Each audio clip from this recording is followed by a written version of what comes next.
Welcome back to the Mina Kimes Show featuring Lenny, the only NFL podcast where one of the hosts thinks a bull rush is what happens when he walks by the neighbor's pit. That's Lenny. He's not afraid of the pit. I'm a little bit afraid.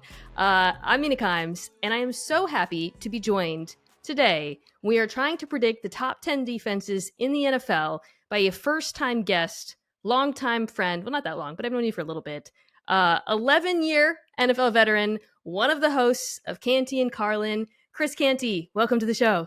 Mina, thanks for having me. One of the best and brightest football minds in terms of breaking the game down. It's awesome to be able to jump on here with you and talk about the top 10 defenses coming up this year. Dude, this list was hard to make. Let's start by saying that last week, if you guys missed the pod, Field Yates and I broke down, or tried to predict rather, the top 10 offenses. A lot easier, tons of overlap. We almost had identical lists. We started out with the same 4 offenses. I don't think that's going to happen today because just speaking for myself, Chris, I went back and forth on these defenses like a zillion times. I don't know why it was so difficult. I don't know. What was your experience in putting together your top 10? Well, a big part of my top 10 is just trying to predict what the offenses are going to be like that complement these defensive units. And to me, that's huge because as a former defensive player, I understand like how time of possession, how limiting possessions, field position impact what you're going to do defensively. Also, score in the game is also going to dictate the complexion of what ends up happening, what offenses are capable of doing. If you got an offense that you're playing with that's going up double digits, well, then you're going to be playing the pass a whole lot, and that favors a lot of defenses that are in my top 10 because overwhelmingly we're starting to see pass rush and pass coverage be a focal point when it comes to putting these units together.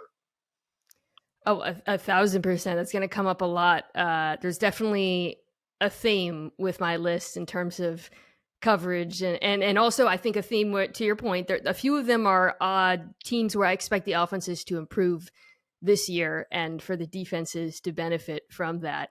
So just to recap, last year, my predictions were not great. Some of them were okay.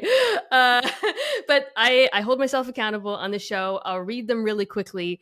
Bills, okay. Packers, maybe the single worst prediction I made ahead of last year's NFL season. I've taken a lot of shit on the internet, deservedly so. Although I maintain that defense, and I think you might agree with me, Chris, they should be so much better than they are from a talent perspective. It's like coaching, execution, whatever. Spoiler alert, they're not on my list this year.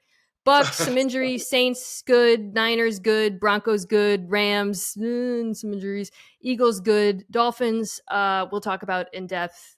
I think maybe both of us will. I definitely will. And then the Ravens, who really peaked as the year went on. So last year, before we get started, here were the top 10 defenses, weighted DVOA. So basically defenses that were playing really good as the year went along. The Patriots, which, incredible. I'm looking forward to talking about them. Mm-hmm. Niners, no surprise. Jets, Saints, Ravens, Cowboys, Commanders, surprising. Bills, Eagles, and then the Steelers squeaked in at the end there. So, yeah. That was the list. A lot of those teams are on my list this year, to pick up where they left off. So we're going to go kind of do the first 5, take a break, and then do the second 5. Okay. I'm going to tell you my number 1, and then I want to hear your number 1, and then let's get into it. Are you ready?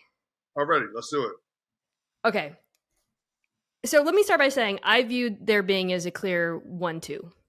I thought there was a very my feeling was like I believe there are 2 defenses that are the best in the NFL right now. Mm-hmm. I went back and forth a lot on the order in which these defenses should be. In the end, I put the San Francisco 49ers at number 1. Chris, who is your number 1 defense? San Francisco. Why are you laughing? Okay, good. Oh, that makes me feel so much better. Yeah, they've got the recurring defensive player of the year, the San Francisco 49ers. Yeah. So my number 2 defense, I want to talk about the Niners. I don't want to jump ahead, but I really considered putting the Cowboys at 2. Really? Okay. I'm very high. I'm not as bullish. Even though I love Michael Parsons, I think he's the best defensive player, the best defensive weapon in all of football. I'm just not buying into their defense. And a big part of it is not their defensive coordinator, their overall scheme, but what their head coach is talking about from a football philosophy Oh standpoint. God. But we got time today for the Dallas Cowboys because I'm going to go up and in on them. Every time I try to hype the Cowboys on ESPN programming, and because I think their roster is so good, I'm higher in Dak Prescott than most, and I'm going to talk about how good the defensive depth chart is. But every time I do that, there's a voice in my head that's like Mike McCarthy, Mike McCarthy, Mike McCarthy. It remains a concern of mine. I am hoping that Dan Quinn continues to have total control over this defense. But let's talk about the Niners first, and then we'll get to your number 2 team, and we'll talk about the Cowboys as well. So I guess I'll just kind of start by refreshing. Not a lot of change other than the fact that they brought in one of the best pass rushing defensive tackles in football, Javon Hargrave, making an already outrageous 4-man front even more outrageous. Best linebacking duo in football, in my opinion, in Dre Greenlaw and Fred Warner is the best linebacker football. They did lose Al-Shaair, which is, it's depth, but not a huge concern. I thought Tarvarius Ward was excellent last year. Everything they could have hoped for at corner. Corner is still like a little bit of an issue because after him, it's not the greatest group, but I still think it didn't seem to matter a lot last year who else was playing cornerback. I guess the only other concern, or not concern, but one question is they did lose a guy who I thought was, one of the best defensive coordinators in football, and D'Amico Ryans. But you do bring in Steve Wilkes, who is about as good of a hire as it gets. So I'm not terribly concerned about them on that front. For you, why were they clearly your number 1 defense? Well, they were clearly my number 1 just because you have 2 guys that are absolute game wreckers in your front 7 in Nicky Bosa and Fred Warner. And the range that Fred Warner plays with, I mean, he's a great guy in terms of being able to get downhill against the run.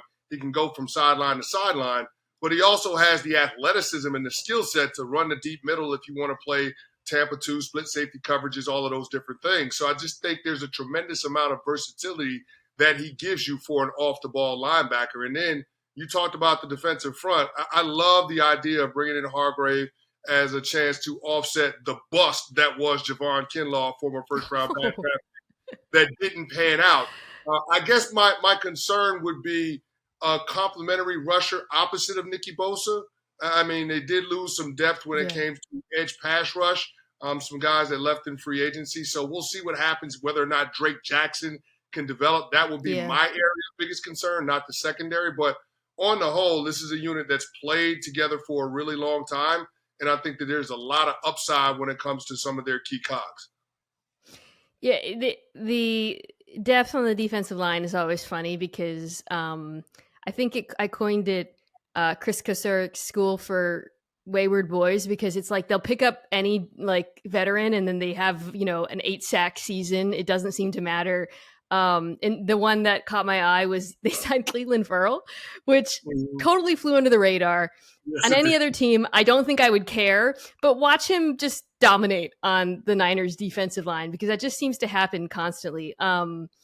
The Hargrave signing was kind of cool, kind of interesting, because it took a lot of people by surprise, right? Like everyone assumed that Hargrave was going to be the highest or one of the highest free agents in the offseason after putting together a really all-pro level season in Philadelphia. But I don't think anyone looked at San Francisco and said, yeah, they're going to spend a lot of money on their defensive line. It's kind of like, I don't know, putting fudge on a brownie. Like it's already a lot of chocolate. It's already delicious. But I do think that, Chris, and I'd love to hear your thoughts on this, coming off of that game against Philadelphia, where the interior of that defensive line just got utterly bullied, including Javon Kinlaw. I do wonder if they thought, okay, we're a Super Bowl team. We're going to play Philadelphia again. Let's make sure that, what is a strength gets even stronger, because we know the approach and the identity and makeup of our greatest foe in the NFC. Yeah, there's no doubt. I mean, it's San Francisco, Philadelphia, and everybody else in the conference. There is a clear delineation between where they're at in terms of class and competition, as opposed to the rest of the teams. And the thing that I would say about San Francisco from a scheme standpoint, matching up against Philly's offense, is that you're going to have to be able to win, stop the run with 6.5 guys in your nickel front. Yeah. Like, you're going to have to play nickel against those guys because they have those talented pass catchers and A.J. Brown and Devontae, I forget his name. Smith, yeah. Devontae Smith. And, you're going to have to deal with those guys. And so if you don't have a plan to be able to deal with those guys in your sub packages, then you're going to have a problem. So if you're going to need to be able to play 5 defensive backs. And if you do, then how are you going to stop the zone read scheme with Jalen Hurts? Like, that becomes your biggest challenge. So I think adding Javon Hargrave is going to be big for them in terms of being able to stop the run with a 6.5 man box. So you got your 2 off the ball linebackers, you got your nickel out there that's going to have to be a run support player. That's what you're looking at. That's what you have to do if you're San Francisco. And so I think them being able to shore up the interior of that defensive front goes a long ways to them being able to slow down the run game for the Philadelphia Eagles, especially playing in the sub-packs. What you just said, I think, is a theme with this list and with being an elite defense or a very good defense in the NFL in 2023 is, can you stop the run with light boxes? There's like a couple things you got to do to be on this tier and to play, these just outrageous mobile quarterbacks and these option attacks and whatnot, and these mutants who can just throw all over the field. You got to have that ability, and I do think, yeah, a lot of them do. Okay, wait. So before we get to the Cowboys, you tell me who your number 2 defense is, and then I'll tell you where I have them on my list because I'm sure my number 2 defense is Philadelphia. Wow. Okay, you're higher on them than me. Okay, I had them actually at 6. Okay. So it's still high, but okay. So I'll start with the recap. Philadelphia, Hargrave's out, Jalen Carter's in. Otherwise, the defensive front is largely the same. Cornerback group is mostly the same. You lose C.J. Gardner-Johnson. Linebacker is a big question mark, but it was a big question mark. I mean, going into last season, I think this was the concern of the team. And then I would say safety is a little bit of a question mark. And Chris, I'll just start there. That's kind of why I ding them a little bit is I was just like, there's just 2 areas on this defense. Don't really know. But Dominique Foxworth, my podcast partner during the season, every time I would complain about Philadelphia's run defense, he would just be like, it doesn't matter. It doesn't matter. It doesn't matter. So I guess let's just start there. Like, are you worried at all about linebacker being a question mark or safety? No? I'm not worried about linebacker being a question mark because they've got big guys in front of those linebackers. I get it. I mean, Nakobe Dean is largely unproven. So is Nicholas Morrow. But you have Fletcher Cox, the combination of Fletcher Cox, Jalen Carter, and Jordan Davis in front of them. I mean, you're talking about 2 guys taking up 3 every single time. For your linebackers that are off the ball, they can run and hit, which is why I love Philadelphia. Now, the safety area is a bit of a concern. I don't love the athleticism or lack thereof of Reed Blankenship, but they did draft Sidney Brown out of Illinois in the 3rd round. I thought he could have went in the 2nd round. I'm excited about what he's going to be at the next level. I mean, you pair him with Terrell Edmonds, guy who things didn't work out for in Pittsburgh, but you're hoping change of environment, former 1st-round pick with the pedigree, that he can blend in with a veteran-led group in that secondary behind Darius Slay and James Bradbury. So I'm optimistic that the secondary will take shape as the season goes on. This is a group that's going to be a lot better in November and December than they are in September and October. And I think having that veteran presence in the rooms with those young guys is going to go a long ways to them turning into the players they need them to be once we get to the postseason.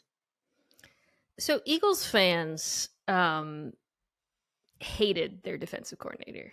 I feel comfortable saying, like, they complained, like, losing Shane Steichen on offense coordinator. They were like, oh no, this is horrible. Jonathan Gannon leaving. He was really like public enemy number 1 in Philadelphia. Which, yeah. And I think it was a little bit overblown, but I do believe a lot of that stemmed from the fact that as good, as talented as this defense was, as deep and relentless as the pass rush was, they did get diced up by good quarterbacks a bit as the year went on, of course, culminating in the Super Bowl where Andy Reid and Eric Bieniemy kind of ate his lunch with the motion stuff and all that. So they have a new defensive coordinator, Sean Desai, who is from the Vic Fangio tree, but I think the hope, and you can tell me what you think, is that the defense is a little bit less static, maybe a little bit more aggressive, maybe mixing up coverages more, showing zone, playing man, and do you think that it's a possibility that with different coaching, this defense could be better than they were at the end of last season? Yeah, I think relatability is a big part of coaching. I mean, that's one of the aspects of the job that not a lot of people talk about. Folks focus on the X's and O's of it. And I just think communicating and relating to your players matters. All you need to know is that soundbite from Jonathan Gannon talking to Rondale Moore, talking about all the gadgets plays that he had for him and doing the choo, choo, choo sound effects. It's absolutely ridiculous. It's absolutely ridiculous. Now, Sean Desai, assistant head coach up in Seattle last year. From all accounts, players like him. And so you're hoping that, that, I guess, rapport that he's able to establish can go a long ways. Again, it's hard to quantify the impact of coaching, especially year over year, but you're hoping that the relatability aspect of your defensive coordinator, coupled with another year of seasoning with this group and having the experience of playing with one another, is going to translate to them having a lot of success. Another thing that you have to think about with the Eagles defense is that this team is going to be playing with the lead a lot because of how explosive their offense is.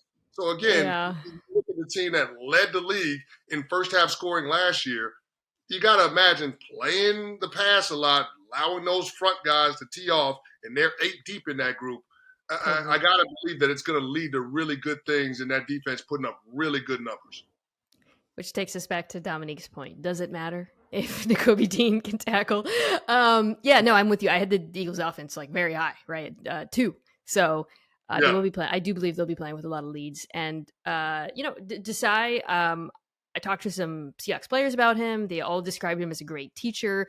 And I think that'll matter because this is as much continuity as there is. We are talking about some young players starting. Carter, has to contribute immediately. This isn't like last year where the young players could kind of redshirt. Now you need some of those young players to contribute immediately. Nakobe Dean's got to play, so we'll see how it goes. So before I get into why I had the Cowboys too, the guys that he's going to be out there with. I mean, they got all the Georgia Bulldogs on that defense, right? Oh, well, at some point those Georgia Bulldogs got to pay off, man, on defense. Some of these draft picks. So where'd you have the Cowboys? Yeah, they do. So I've got the Dallas Cowboys on my list. Let me make sure I got it right. I've got the Cowboys 7th on my list. Okay, they're on your list. All right, so we're kind of flip-flopped here with the NFCs. No disrespect to the Dallas Cowboys, but here's what bothers me about them. This is a defense that's led the league in takeaways the last 2 years. Now, the last time we saw a defense lead the league in back-to-back years in takeaways was the 73-74 Pittsburgh Steelers, the Steel Curtain. That was a defense that had 5 Hall of Famers and 3 guys that won Defensive Player of the Year. Do I think the Dallas Cowboys defense is capable of doing that or playing up to that level? Yeah.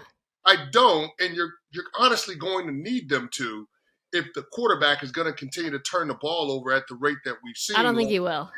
Well, you're hoping that he won't, but the best indicator for future performance is past performance. He didn't throw a lot of turnover the ball on the pass. It's like a 1 year. Okay, we're not going to do Dak. We're not going to do Dak on this podcast. We're not going to do Dak, but I do have to say this. The last 31 games he's played in, he's turned the ball over 35 times. Yeah.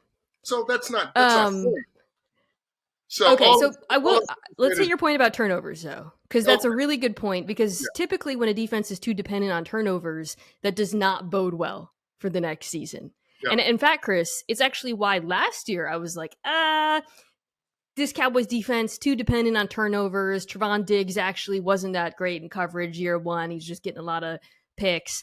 And then year 2, they really surprised me because I thought they were just, for Diggs, for example, I thought was a much more fundamentally sound player in year 2, even though he didn't have maybe, the sexy interceptions. But I just think this Cowboys defense, which finished 2nd in DVOA, 3rd in EPA per play, 2nd in pass rush win, 1st in pressure rate.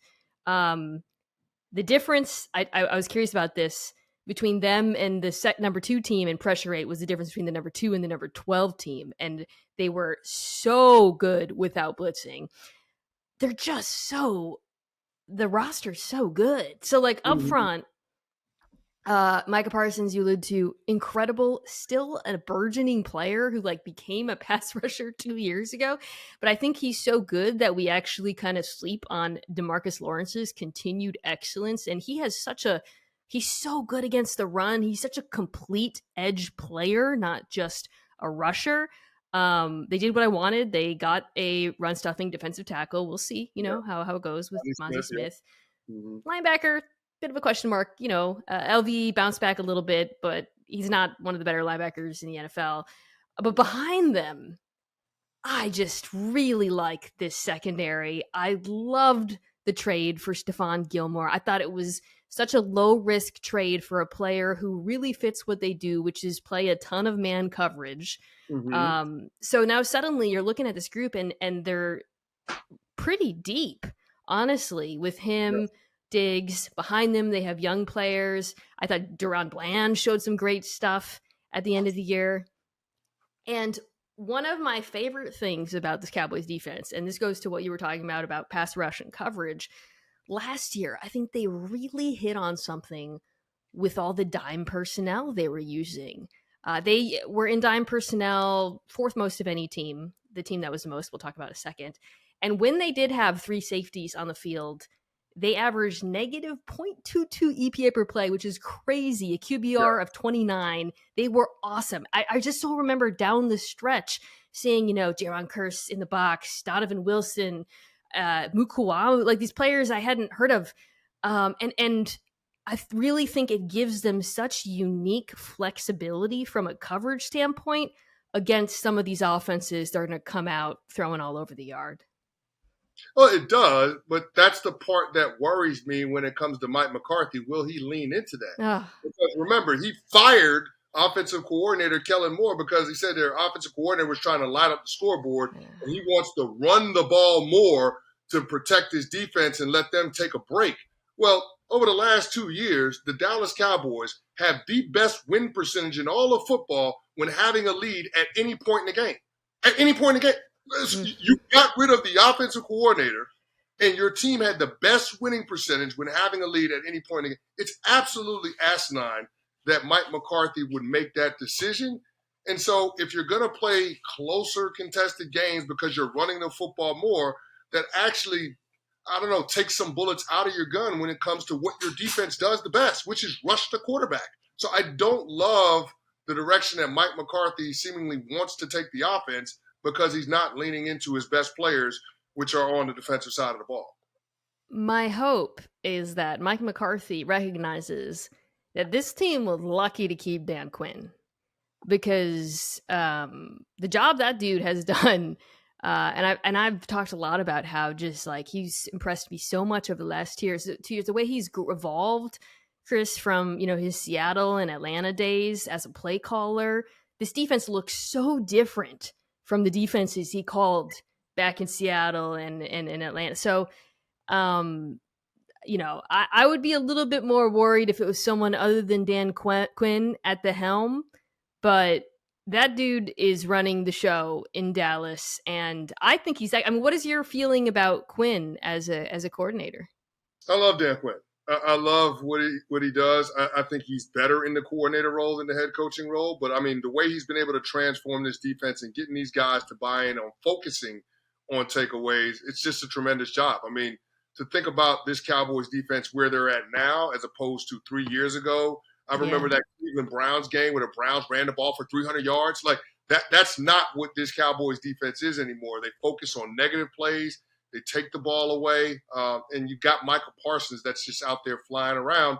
And the way that they deploy him, I think Dan Quinn finds a lot of different creative ways to use him. And I think that's only going to be even more so this upcoming year. Hearing some of the reports about Parsons, how he's gained a little weight, but he hadn't lost his explosiveness. I just think it's going to – the versatility that he gives you and now, improving on his overall knowledge base is just going to make him that much more of a weapon on that side of the ball and make that defense that much more of a threat in terms of impacting the game. He's so good. He's really crazy. I mean, He's so good. listen, I know this is high praise, but I said it a year ago, and I'm going to stand by it now. I mean, we haven't seen anything like it since Lawrence Taylor. We haven't seen Honestly, when, anything like Michael Parsons since Lawrence Taylor. It's in and that. it's wild. It's crazy, and it's only beginning. All right, who do you have as your number 3 defense? All right, number 3 defense on the list. Got to pull up my list here. Okay, so we have the New York Jets, number 3 defense. Yeah, New York Jets. Okay. Yeah.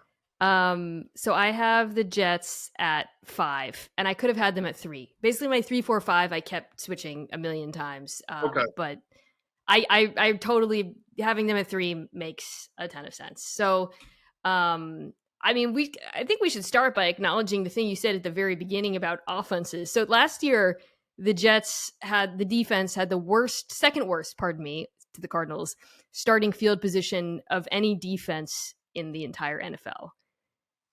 Can you speak to you talked about this at the beginning, but how much it affects a defense when you have an absolute train wreck on offense and then having that transition, hopefully, this year, like how much that affects just everything that you do? Well, the goal of a defense is to make an offense one-dimensional, right? I mean, if you've got to try to win the war on 2 fronts, it's probably not going to work out for you. So that's the challenge when you have such inept quarterback play, and that's what the Jets have been dealing with the last couple of years. I mean, you have to defend so much. A coach has an entire playbook at his disposal through the entirety of the game. And so I think just from the standpoint of being able to dominate a game or take over a game, it makes it that much harder, which is why I'm so impressed with what the Jets were able to do last year under Saleh. Like, it's just the transformation that we've seen that defense go through, the swag that those guys play with. I mean, listen, the New York Jets and this group is not going to – people are not going to pay attention to the other guy in their cornerback room as much as they're going to pay attention to Sauce Gardner. But DJ Reed had a damn good season last year. And you're talking about one of the top corner tandems in the entire National Football League. And then you consider having all-pro players on all 3 levels and C.J. Mosley at the linebacking core and Quentin Williams up front. I mean, this group is scary. And then they added a pass rusher in the first round of this draft and Will McDonald. They added a pass rusher in the first round 2 years ago in Jermaine Johnson. They're getting Carl Lawson back on a discounted rate. Like they just keep adding to their defensive front. And this group is going to be able to come at you in waves as well with the pass rush. And any defense, when you start talking about contending at the championship level, you've got to be able to rush the passer. So again, rush and coverage being able to work together. But now being able to have quarterback play that's not at the bottom of the league. I mean, if you could just have average quarterback play, you're talking about a defense that can take another huge step in 2023. Yeah, at the end of the season, the 4-man rush was just dominating. And it was kind of interesting because outside of Quentin Williams, it's not really like stars. You know, they're really good players. But, Lawson's good. But I don't think anyone would have him even in the top 20 amongst edge rushers, I would say. We'll see what they got in Johnson. They have like guys situational, like Bryce Huff was like great for them as a situational pass rusher. But it is more that sort of like they play really well together and they're so deep. And it's an interesting it's an interesting group from a team building perspective where it's like, okay, your superstar is your 3-tech, but then you've got a lot of good players around him. Mm-hmm. And that's kind of, it is interesting. But I do think they also, of course, benefit from what you just said at the top, which is they probably have one of the 3 best cornerback tandems in the NFL right now. And it's really hard. Like, if you have that, it's just so easy. Not easy, but like, it just makes everything so much simpler from a game planning perspective. Just knowing that you have 2 corners who can shut down guys. I'm really high on them. I think the only question I have is like safety is an issue. They lose Chuck Clark. They bring in Adrian Amos. That would be the one weakness on this team. And then CJ Mosley did bounce back last year, but I wouldn't say they're one of the better linebacking groups in the NFL. But again, thematically, pass rush coverage. So cornerback and edge rusher. There's a reason why they pay them so much. Okay, I have kind of a crazy team for numbers. I don't know. I'm just so obsessed with this defense, and I know it's really not crazy when you look at last year's stats because they actually did finish like incredibly high. I think the Patriots defense is so good, Chris. Yeah, I do. I got Are they in your fifth. top 10? I've got them fifth. Great. I got them fifth. I got a lot. I got a bank full of respect for the Patriots defense. I mean, they were second in defense last year. I mean, they only got better. They had the most touchdowns of any defense. I think they had 7 touchdowns on defense last year. The next closest team had 5. It was absolutely incredible. And just seeing what they did this offseason, I absolutely love the Patriots draft. I know a lot of people don't like Bill Belichick drafts. I love the defensive players. I mean, Christian Gonzalez, I think he was the second best corner in this draft behind Devin Witherspoon, but I think he's going to be a phenomenal player. I love Keon White, who's that classic, classic stacked defensive end. You're talking about an odd front defensive end. Reminds you a little bit of Richard Seymour in terms of the athleticism, maybe not but the athleticism. And then Marte Mapu from Sacramento State. Like, this is a guy that's more of a tweener. He's gotten reps at safety and at linebacker in OTAs and minicamp, but I mean, just a guy that's going to fly all over the place. He won Defensive Player of the Year in the Big Sky Conference, but he has a lot of range and a lot of versatility as a player, and he fits exactly what Bill Belichick wants to do in the back end of his defense, the back seven. You're not going to know what these guys' roles are just based on the jersey number. A lot of guys can do a lot of different things, and so that lends itself to being able to disguise. And again, I think they added more juice on their defensive line. So again, rushing coverage working together. But I would say on this particular defense, it's led by the coverage, which aids 100%. Front.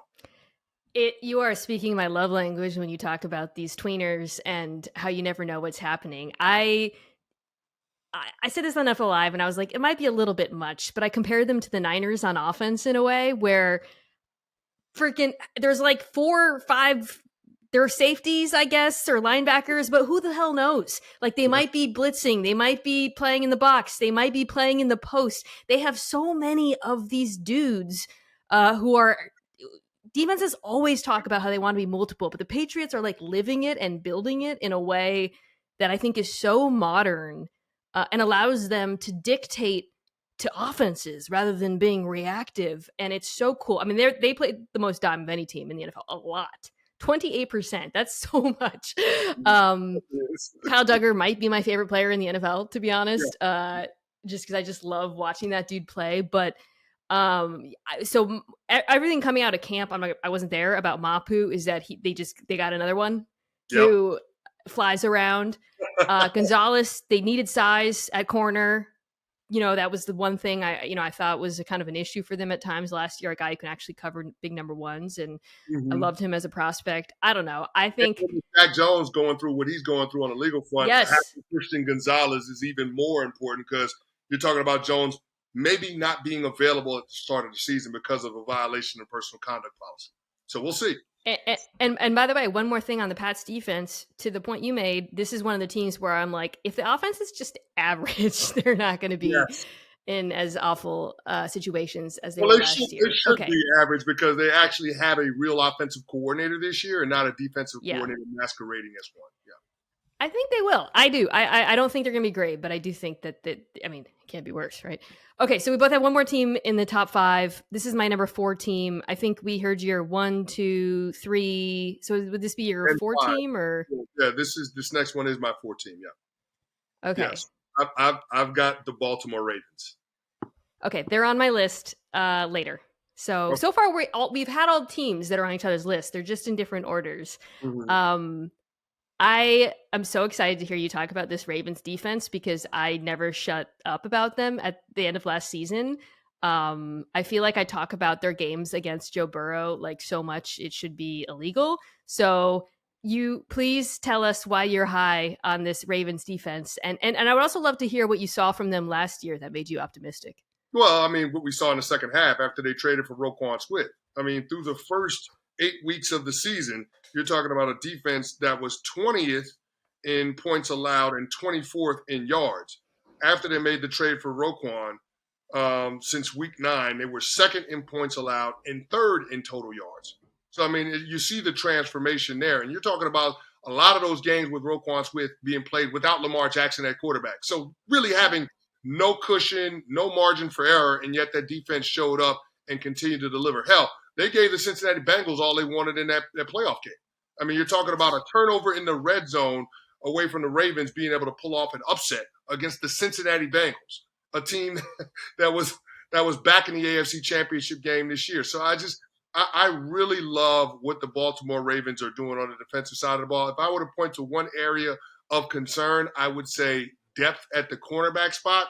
There are some free agent guys they're still going to be looking at, but I like what they have in their front seven. A lot of people are going to point to their edge pass rusher situation. I'm not as worried about it as a lot of people are. You're not? No, I love Oweh. I think he's got star potential in him. I think he's a really, really, really good young player. I love the potential of David Ojabo. We'll see what happens with that. Tyus Bowles there. I'm not as concerned about – and then what the Baltimore Ravens love to do is they love to use their off-the-ball linebackers on run-through. So you'll see a lot of Roquan Smith or a lot of Patrick Queen adding on into the rush. They'll be green dogging. So I don't worry about them being able to get after the passer. What I do worry about is their depth on the outside at corner. We'll see what happens. I know they're watching the free agent market at corner and seeing what develops and whether or not they can get certain guys, certain veterans.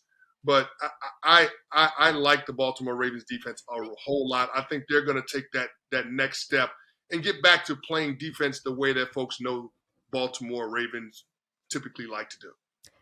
I think Marcus Peters is still a free agent, if I remember correctly. I don't think he signed anywhere unless I missed it. So, yeah, that's an interesting thing to monitor. I think Rocky Sin would be good. I think they were talking about, keeping an eye on what happens with him. So I ended up deaning them because of the pass rush. And I have mixed feelings about it because I always joke the Ravens seem to find a 38-year-old pass rusher every year and get 9 sacks out of him. And Justin Houston, by the way, is still a free agent, who was their best pass rusher last year. Mm-hmm. I like Oweh, and Ojabo. I feel like one of them has to emerge this year. And Oweh, he's so athletic, but a lot of his successes have been unblocked. I want to see, is this, can he put it all together in terms of the athleticism, the pass rush plan? Can he win on his own? Can he beat double teams? Or Ojabo, frankly, one of them. They're both, top picks. But I would say I think the defensive coordinator Mike Macdonald did a fantastic job last year. The Roquan Smith, I'd share your absolute. I think that was a trade where if any other team had done it, I might have been I don't know, was this worth it for an off-ball linebacker? But the way they use him, you talked about the green dogging, and it's just how important that position is in this defense. The way he unlocked Patrick Queen allowed him to be free, to be more of a heat-seeking missile. It was just magical. So I'm very high on this group. I promise the second half of this podcast will go past her because we've already talked about some of them. But I'm going to tell you my number 4 defense. This might be a little bit shocking. I have the Miami Dolphins. Ooh, okay. All right. Okay. All right. Okay. All right. So very hit or miss beginning of the season. Second half of the season, second in yards per play, third in success rate, 6th in EPA per play, third in net yards per attempt. When they weren't crazily blitzing Josh Allen,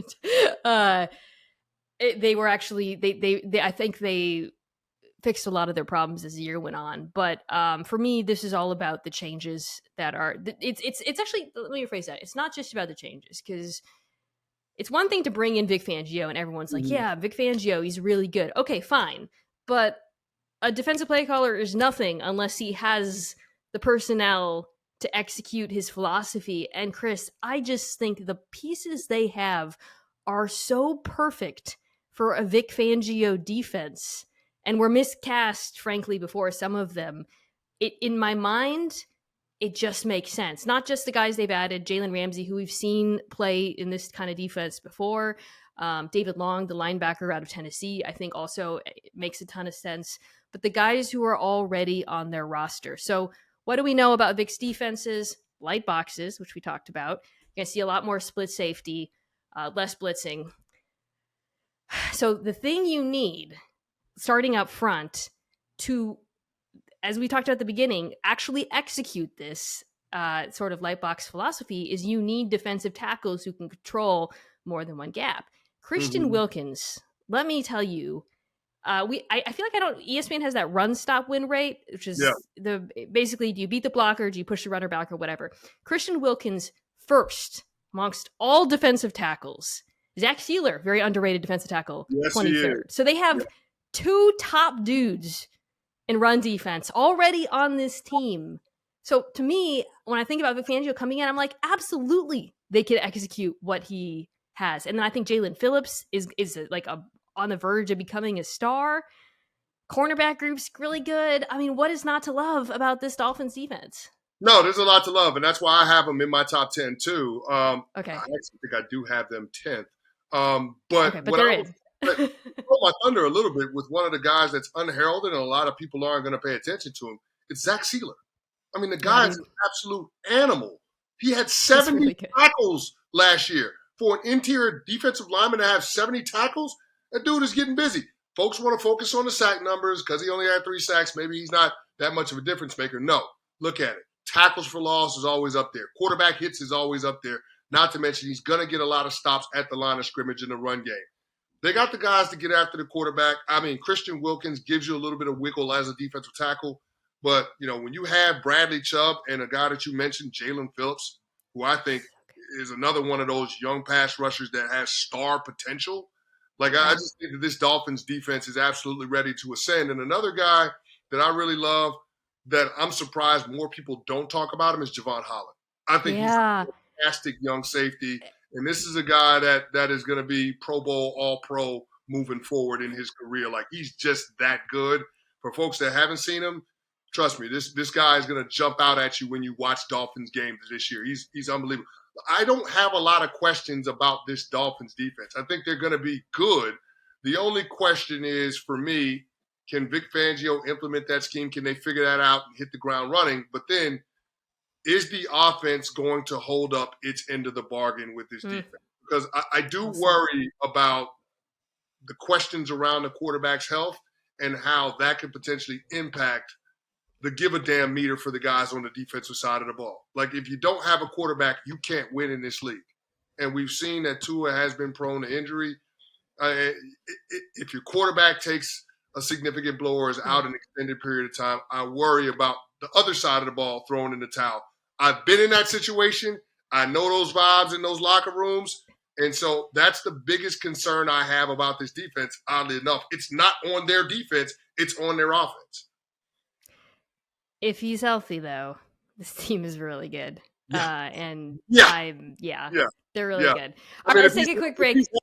If he's healthy, Mina, you're talking about the Miami Dolphins competing with the Kansas City Chiefs for the number 1 seed in the conference. I think that's their. I think they're that. I think they can be that good. I came out of doing this where I was like looking at the rosters. I was just like, oh my God, the Dolphins defense is so good.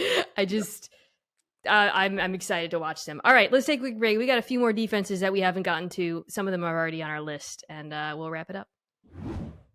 Tickets to the game, merch, meals at iconic restaurants, stays at Caesar's Palace, all this can be yours when you bet with Caesar's Sportsbook. Win or lose, every bet earns reward credits, which you can redeem across the empire. Now, if you haven't started yet, register using code OMAHAFULL, and then place your first bet up to $1,250. If you win, great, keep those winnings. But if you lose, you'll get your stake back as a bonus bet.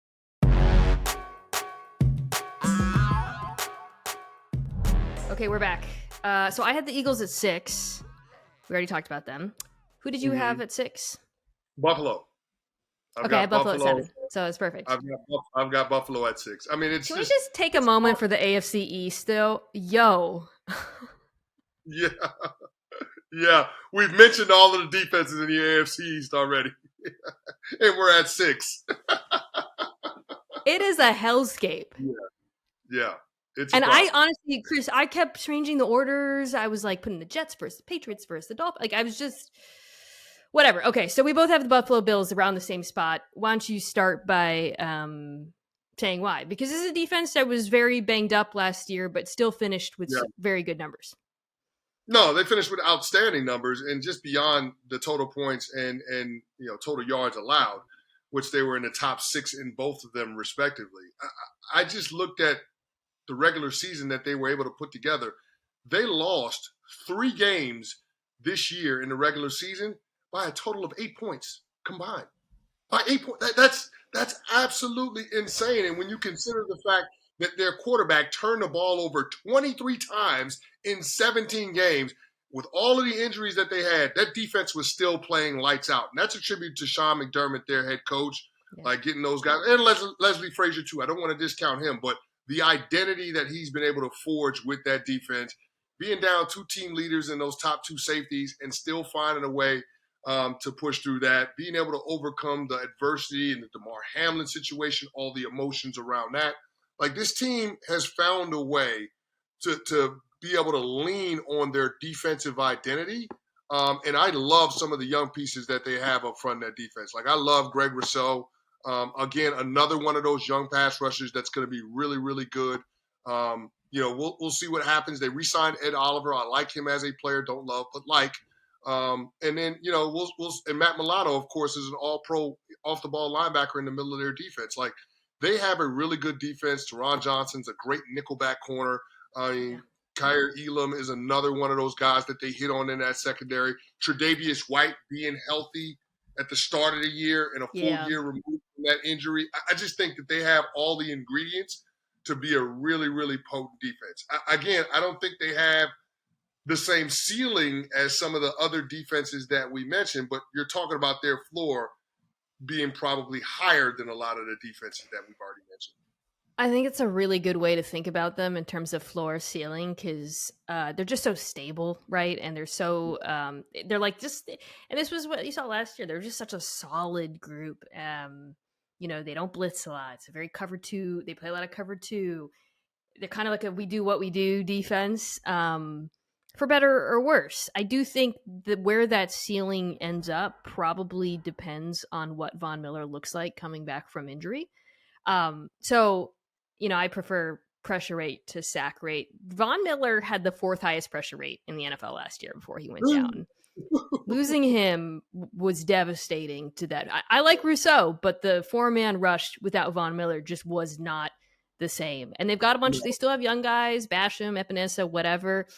If this defense truly wants to be great, they need Von Miller to come back and be himself. I will never bet against that man. He seems to be ageless. He's a master technician, but he is getting up in the years. So I think that's going to be the thing. That worries me more than the loss of Tremaine Edmonds, even though I think he's a really good player.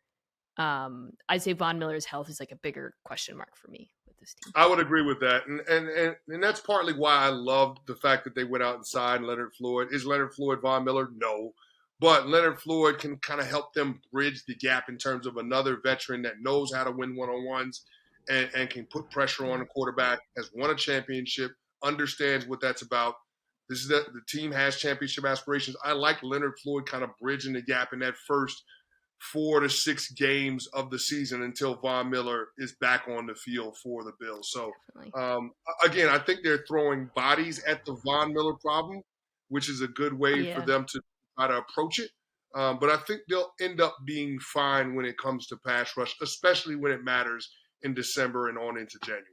Agree. And for all the reasons you articulated, I do think the secondary, I mean, they lost freaking Hyde. Or wait, was it Poyer or Hyde that they lost? Now I'm losing my. Well, both of them missed time last year, but I think it was Hyde at the beginning of the season.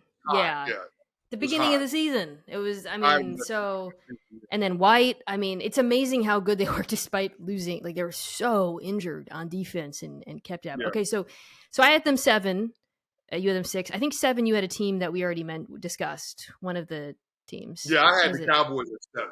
Cowboys 7. Okay, so 8. I think we're on 8. Okay, I don't know if the team I have will be on your list. Okay, I'm listening. I have the Washington Commanders.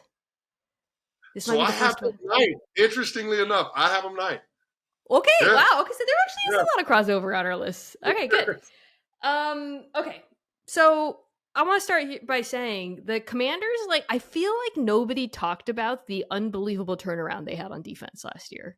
Maybe because they were just like an irrelevant team in the eyes of some because of the offense. Again, I actually think the offense will be better. But this is a defense that finished the season top 5 in just about every meaningful metric. Especially in the second half of the season, they were fantastic. And they did all that. The pass rush is stacked. I mean, it's like every player is good on that defensive line. And now you get Chase Young, and who knows if he can ever get back to his rookie season. But some Chase Young who's a very motivated Chase Young, who, is playing for a contract, is better than no Chase Young. So my feeling is like, well, shoot, if they were already like 4th in pressure rate and top 5 and just about everything, like now they have this dude who we've seen has incredibly high upside. Don't love the linebackers, don't need to get into that. But I thought the secondary, there was a lot of up and down. I remember like they signed, what's his name? Jackson the third. There were things didn't work out. It took them a while to kind of figure out how under Jack Del Rio. Maybe it took him getting rid of his Twitter account. I don't know, but they figured out what they wanted to do on defense. I harbor some concerns about Emmanuel Forbes being my size, but I do really like him as a player, and I think I do think he actually makes a ton of sense for their style of zone defense. So I don't know, man. Don't you feel like nobody talks about how good they were last year on defense? I'm with you. I mean, they've invested in that defensive line, and they've hit on a lot of those guys. So, I mean, and you saw Deron Payne get paid this offseason. He's just the latest in line. They've got Jonathan Allen. They've got Montez Sweat. Again, the Chase Young thing will be interesting, but I think this defense will go as far as their first 2 draft picks developing will take them. And Emmanuel Forbes and Jatavius Martin, another one of those secondary players from Illinois, their first 2 picks in the first 2 rounds of this year's NFL draft, they need those guys to come around and play in short order. Like, I know what I'm getting from Kendall Fuller and Cameron Curl. I need those 2 guys to step up and play ball. And if they do, then look out, because this defense is going to be really good. I don't think it was an outlier that this group went into Philadelphia last year and held them to 21 points. It's not. They're that good. That's the kind of potential that they have because they're led by that defensive front, which is as good as any in all of football when they're all healthy. So, to me, the biggest question on that defense is going to be those 2 rookies and whether or not they're going to be up to snuff when the season kicks off and games start to really matter. If Chase Young is even 75% of what he is this rookie season, this is a top 2, 3, 4 defensive front in football. They're already I mean, it's crazy. Like they hit on all of them. And and I think it'll come down to like some of these younger players, like even I kind of skipped over it, but Jamin Davis was a 1st round pick. He played a little bit better linebacker. Can he continue to develop? They found something in Cam Curl. I think the Commanders could end up being the best defense in the NFC East. And that's high praise. They could end up being the best defense in the NFC East. Just depends on whether or not those young players can round into form like you're talking about. Our entire list is the NFC East and the AFC East. It's crazy. Right. Yeah, it's wild. I think it's fair though, just because of how dominant that front is. Okay, so I had the Ravens at 9. We already talked about the Ravens. Who did you have? Did you have a team we already talked about at 9 or no? Yeah, well, I had the Commanders at 9. You had the Commanders at 9. And then you had a team we talked about at 10. I had Miami at 10. So the team that I did not mention in my top 10 yet, the Denver Broncos. Where did you have them? I have them 8th. Okay, all right. So I have. I left them off. There's like a group of 3 teams that I put just outside, and I wanted to put the Broncos back, and I pulled them at the last second. I don't know. Yeah, I like the Denver Broncos defense, and I think this defense is going to get a bump because you now have a competent head coach in Sean Payton as opposed to Nathaniel Hackett. I get it. Sean Payton is known as an offensive mind. I understand that. But we have to keep in mind the last 5 seasons in New Orleans with Sean Payton, you're talking about a defense that was top 10 in total EPA. They were second in time of possession, and they were top 10 in total yards and points. So I like the complementary style of ball that Sean Payton is going to play. Yeah. He's going to keep Russell Wilson away from turnover-worthy plays. He's going to run the football, contrary to what people think he is. The perception of who Sean Payton is, he wants to hit you in the mouth with the running game. So I think you'll have a heavy dose of that. I think you saw that they want to have more physicality on both sides of the ball with some of the additions they made. Sign Mike McGlinchey on the offensive line. Sign Frank Clark in free agency on the defensive line. And I think Clark, coupled with Randy Gregory, is going to give them a tandem that can put a lot of pressure on the quarterback. And that was the only thing that this secondary was really needing to help them out. Consistent edge pressure, and they're going to have that now with those two guys at full strength. And they also, I didn't love the contract per se, but Zach Allen's a good player who they signed at defensive end. So that was another thing. From Arizona, one thing I think I'm trying to remember like what pushed me over the edge for not including the Broncos. And I think I was a little bit worried because I was seeing reports about, I'm just pulling up to make sure I don't. Yeah, so Baron Browning starting the list camp on PUP list. My concern was pass rush. I agree Clark alleviates to that to some degree, although he's kind of been like not great during the regular season and better in the playoffs. So I don't know where he is. Yeah. They did lose Ejiro Evero, who I thought was fabulous, but they bring in Vance Joseph, who's a very good defensive coordinator. So I can't fault you on the Broncos. They were right outside. And the team I had at 10, like part of me just kept saying I like not believing in it, but I'm giving this team my like staying in the top 10 out of respect award, and it's the New Orleans Saints, who in the second half of last season finished first in yards per play, first in opposing passer rating, first in opposing yards per attempt. It's like, and then I was like, how the hell are they doing this? Because every year they take out, it's like a Jenga tower because of the cap stuff where they'll take out good, like Marcus Williams is a good, it's not like guys are leaving the Saints and being bad elsewhere. Trey Hendrickson, awesome in Cincinnati. Marcus Williams, so great in Baltimore. But they, and this year they're losing Onyemata, they're losing Caden Ellis, who's good for them. But it doesn't seem to freaking matter. I think it's a combination of things. I think Dennis Allen's a very good defensive coach. I was tweeting about this. I think they have Demario Davis is like one of the most underrated players in the entire NFL and has been good for like 8 years and like really, really good. Lattimore's still great. I am a little bit worried about pass rush. They are going to need one of these younger players to step up, whether it's Peyton Turner, Foskey, who they drafted, Brissy, who's a defensive tackle, or Cam Jordan. But I don't know, man. They just keep getting it done. They do. And I don't want to disparage the New Orleans Saints or disrespect what they've been able to do, but it's hard to ignore when we're having this conversation the fact that they played in the NFC South. And that division is in quarterback purgatory. Like last year, it was awful. Like the combination of Sam Darnold and PJ Walker and Baker Mayfield with the Carolina Panthers, and then the Tampa Bay Bucks were absolutely atrocious. And they ended up winning the division. I don't know how. That was disgusting.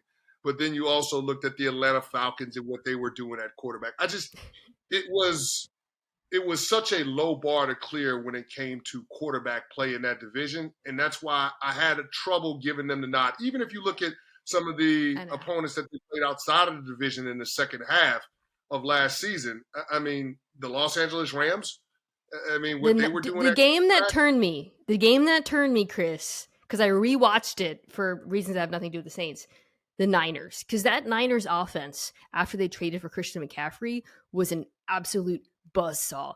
And the Niners and the Saints were like the one defense in the NFL that gave them trouble. And it was 13-0. I don't know if you remember. And it was just like kind of a disgusting game. But they mucked them up. And it was so impressive. The way that front played in that game was so impressive to me. But I mean, it's weird. The other weird thing is like they did all that despite the fact that they really never got the pass rush going last year. They were very injured though, and then they didn't have any turnovers. So my feeling is like maybe the luck will go their way. The offense is going to be better this season too. I don't know. I mean, the Broncos are probably the right answer. I don't know. If this was the NCAA tournament, Mina, the Saints would have been my first out, and the Broncos would have like those Broncos, the Commanders, Miami. They were all kind of right there. So the Saints were on the borderline, but I think the tipping point was the competition overall throughout the entirety of the season. It's fair. That's why I couldn't buy in to the New Orleans Saints, not on what they're going to be this upcoming year. The other two teams I had as my first out, just to wrap up, were the Broncos, the Steelers, and I had the Browns, which I think, they're kind of the good on paper, never seem to put together team, but I do think I've talked about this. Jim Schwartz coming in as defensive coordinator is going to help. I like the Smith signing. Yep. They have so many talented players who just can't seem to put it together consistently, but I think Myles Garrett is the best pass rusher in the NFL. So, wow, I don't know. Wow, that's saying a lot. It's him or Parsons for me. I can't argue against it though. That's the thing with Myles Garrett. I cannot argue against it. He's always going to be in that conversation because he's so physically gifted, and the production is now starting to match the gifts that he's got. Like it's incredible. Did you have any other teams just outside that you want to give an honorable mention shout out to? Oh, just outside on my top 10. So I think you kind of covered some of the teams that I was talking about. Like New Orleans was there. Cincinnati is another defense that they don't have stars, but just year over year, you see the production, and they end up being one of the top units. I think they're a group. The best way to describe them, I would say, is that the sum is greater than the individual parts. I think that's how they've done defense under Lou Anarumo. And so they've got some moving parts, especially in the back end of their defense, guys stepping into more prominent roles. We'll see how that all works out, how they handle Jesse Bates departing in free agency. But, I mean, I just have a lot of confidence because of the scheme that those guys put in place, but then also the culture that they have on that side of the ball. They just seem to always be able to figure out how to stop people. Especially at the end, like all these teams, a lot of these defenses you could point to with the Eagles, the Bills, you could say, how do they play against elite quarterbacks? But the Bengals defense plays elite better quarterbacks better than any defense in the, I'd say them and the Ravens, frankly. I'll also throw out two more that could make the leap into it. The Panthers are one to keep your eye on for me. Yep. And then the Chiefs, I thought were playing just such good football at the end of the year. They were so young. That's one. I view them as an ascendant group too. So, I agree. Well, you know what? We actually ended up having a lot of the same defenses, so I feel a lot better. Maybe they were in a different order, but actually, if you look at the teams, I think it was like 9 out of 10 on both sides were the same. So, yeah, we're pretty close, Mina. So I'm hoping that your batting average on this side of the ball is better than it was last year. Awesome. Well, Chris Canty, thank you so much for joining me. I really appreciate it. This was fantastic. Guys, check out his radio show.